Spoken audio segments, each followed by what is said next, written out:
Hello, welcome to this channel.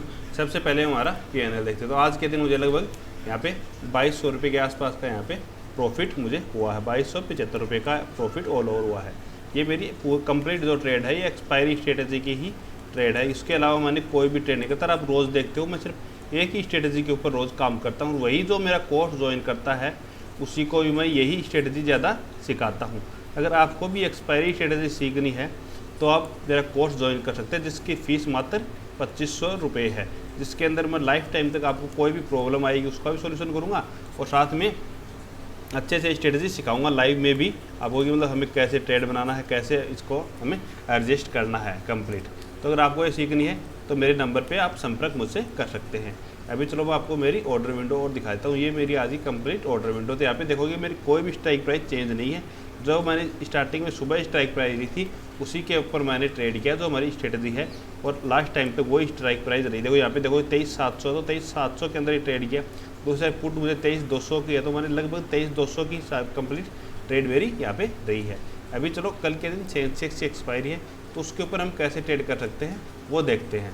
Sensex की अगर हम बात करें तो सेंसेक्स के अंदर थोड़े मूवमेंट फास्ट आते हैं कि थोड़ा मतलब अपसाइड में निकलता है एक्सपायरी के दिन। तो मतलब जो 10 का प्रीमियम होता है वो डायरेक्ट सीधा 100 चला जाता है, कभी 50, ऐसे मतलब फास्ट बढ़ता है, लेकिन उसके अंदर डिक्के भी इतना ही फास्ट आता है।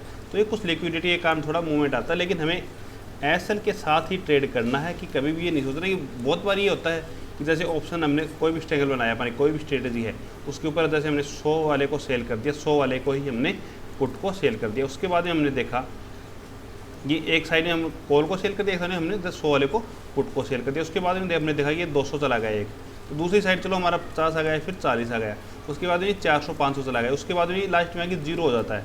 तो आप कभी भी ये गलती ना करें कि 0 होगा। कभी ना कभी ऐसा भी आएगा जिस दिन ये 1500 के ऊपर भी क्लोज देगा। तो आप एसएल के साथ ही ट्रेड करें, ऐसी गलती ना करें कि जिसको आपको लॉस बहुत बड़ा हो जाए। लॉस को हमें हमेशा छोटा ही रखना है। अगर हमारे लॉस छोटे छोटे रहेंगे तो हमारा प्रॉफिट अगर हमारा छोटा भी आएगा तो भी हम प्रॉफिट के अंदर आ जाएंगे, लेकिन अगर हमारे लॉस बड़े रहेंगे तो हम कभी भी प्रॉफिट के अंदर नहीं आ पाएंगे। अभी चलो हम सेंसेक्स के अंदर देखते हैं कल के दिन हम काम कैसे कर सकते हैं। तो सेंसेक्स के अंदर ये एक ट्रेड लाइन आ रही है। सबसे पहले इस ट्रेड लाइन की अगर हम बात करें तो लगभग 5 से 6 बार इस ट्रेड लाइन को यहाँ पे टच कर चुका है। फर्स्ट टाइम यहाँ पे टच किया एक बारी, उसके बाद में एक बार यहाँ पे टच किया, फिर यहाँ पे देखोगे इसको ब्रेक किया, फिर वापस यहाँ पे आ गया, फिर यहाँ पे टच किया चौथी टाइम, यहाँ पे 5वीं टाइम टच किया, तो अभी इसको ब्रेक कर सकता है। तो हमें ट्रेड का प्लान किस हिसाब से करना है अभी इसका ये देखते हैं हम। तो हमारा ये रहेगा, अगर इस ट्रेड लाइन को नीचे की साइड ब्रेक करेगा तो हमें पुट की पोजीशन हम ट्राई कर सकते हैं, जो हमारी 0 टू हीरो की ट्रेड रहेगी, जो लगभग 77,300 को अगर ब्रेक करता है तो हमें यहाँ पे हम एक पुट की पोजीशन को बाई करेंगे, जिसके तारीख जो हमारी 50 से 60 के अंदर जो ऑप्शन चल रहा होगा उसको हम बाई करेंगे, जिसके टारगेट हमारे लगभग 200 तक के रहेंगे। तो ये ट्रेड हमारे लिए सबसे बेस्ट ट्रेड हमारी रहेगी पुट साइड में। इसके अलावा अगर हम सेलिंग करते हैं तो अगर फ्लैट ओपन होता है तो हम स्ट्रेंगल बना सकते हैं इस एरिया के अंदर, और अगर इससे अप साइड भी निकलेगा तो हम कॉल की पोजीशन से हम एग्जिट कर जाएंगे। इससे नीचे की साइड निकलेगा तो पुट की पोजीशन को हम एग्जिट कर देंगे। अभी हम गैप अप और गैप डाउन की स्थिति में देखते हैं कि हम कैसे ट्रेड कर सकते हैं। तो अगर मार्केट गैप डाउन ओपन होता है इस एरिया के अंदर कहीं भी, तो हमें एक बार तो ये देखना है कि मतलब अगर इस स्ट्रेट लाइन से ऊपर निकलेगा तो हमें पहले कॉल की पोजीशन को ही बनाना है या फिर पुट को हमें शॉर्ट करना है।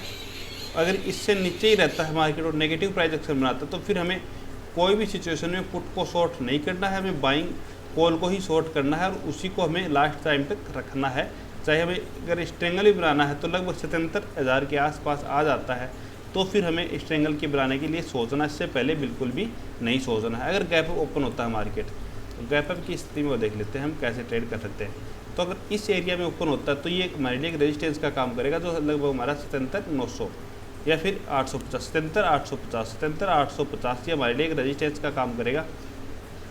तो यहाँ से पहले हमें एक कॉल को शॉर्ट करना है, उसके बाद में अगर नीचे की साइड आना स्टार्ट होता है और बीच में इस एरिया में आ जाता है तो फिर हमें वापस से स्ट्रेंगल बनाना है और एक पुट की पोजीशन को यहाँ पे हमें शॉर्ट करना है। डायरेक्ट नेक ट्रेड की अगर हम बात करें तो पहले यहाँ पे अगर हम कॉल को शॉर्ट करेंगे तो उसी को हम रख सकते हैं।